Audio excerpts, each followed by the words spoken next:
So today I'm going to show you guys what apps you need in Thailand. Since you probably use apps every day, so what's a few extra ones? And since I imagine you don't speak Thai, using apps helps. Let's get into the first one. So the first app to grab would be Grab. See what I did there?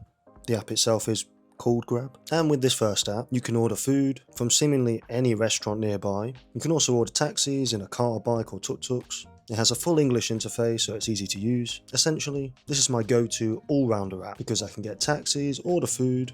It's kind of like Uber and Just Eat combined into one. Now onto the second app, the Bolt app, which does half of what the Grab app does. But this is the main app I use for transport, for taxis, in cars, bikes, tuk-tuks, you name it.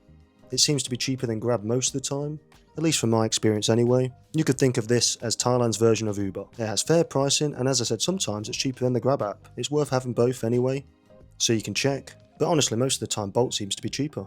Now onto the third app, an eSIM app, and you can use any, but the one I picked is iRoamly. I imagine they're all pretty similar. I just like this one because I could either buy a full month of mobile data for Thailand, or a few days at a time.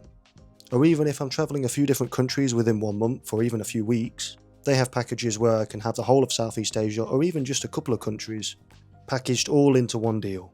I mean, I pay $10 a month for my phone data, and I've never run out.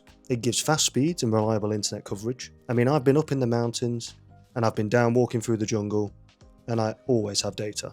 It's better than you might think if you've never been before. And as I said, it works in every country here in Southeast Asia. You can get a package deal that gives you data in a few countries for a certain period of time, which not only helps you save money, it also means you don't have to keep changing and buying new SIMs every new country you go to, which is another bonus. Now onto the fourth app, which is 1-2-Go, which again, if you're travelling around a country and need transport, this is the app for you. And I don't mean any taxis or any short distances. I'm more talking about if you need to make any bookings for trains, buses, ferries, flights, or even private transfers. This is the app for you. It has instant booking confirmation with e-tickets and 24/7 support, apparently. But yeah, I've had no trouble with this app, and this is the one I always use if I'm getting a bus from one city to another, or a ferry to an island, for example. Now onto the fifth app. The fifth app is for tourist bookings, in the Klook app, which I am probably pronouncing that completely wrong. But for booking tours, day trips, or any tourist attraction tickets, this is the ultimate tourist app, where you can get a few deals on activities, if that's your thing. Because it lists nearly everything, and it saves you money.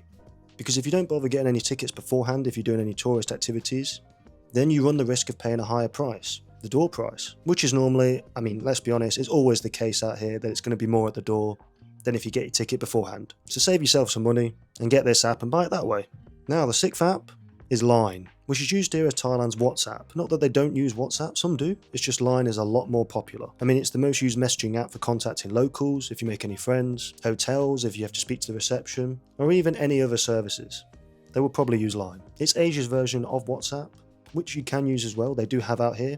It's just not everybody uses WhatsApp. Most people use Line. So if you plan on talking to anyone out here, you're gonna need it. And the seventh and final app is for your online shopping. Because you might not have Amazon Prime out here, but you can almost get everything you could think of, and the cheaper versions of it too. With Shopee, you can get this app if you're planning on ordering anything, perhaps for your condo maybe. I know this app is the reason my condo is filled with more things than I'd like really, and it's not because of me. It's more because of the woman living in this condo with me and her obsession with the Shopee app. I mean, it's only a small condo, and after a year, there's not much space left really. But anyway, this is the app for online shopping. You can order pretty much everything, as I said, the options are endless, for pretty good deals as well. And as I said, we've ordered a few things from here, and everything has came with no problems, no issues, which is always a bonus. And that covers it for the 7 apps that you need to download before you head to Thailand. Obviously there's other versions, so if you find other versions and they work for you, great. These are just the ones that I use. So hopefully this video has helped you guys out a bit in getting ready for the Thailand life. And if you want to live the Thailand life, you guys that follow the channel already know, link in the description to my Move to Thailand guide. But that's it for today's video, and as always, I'll see you guys in the next video.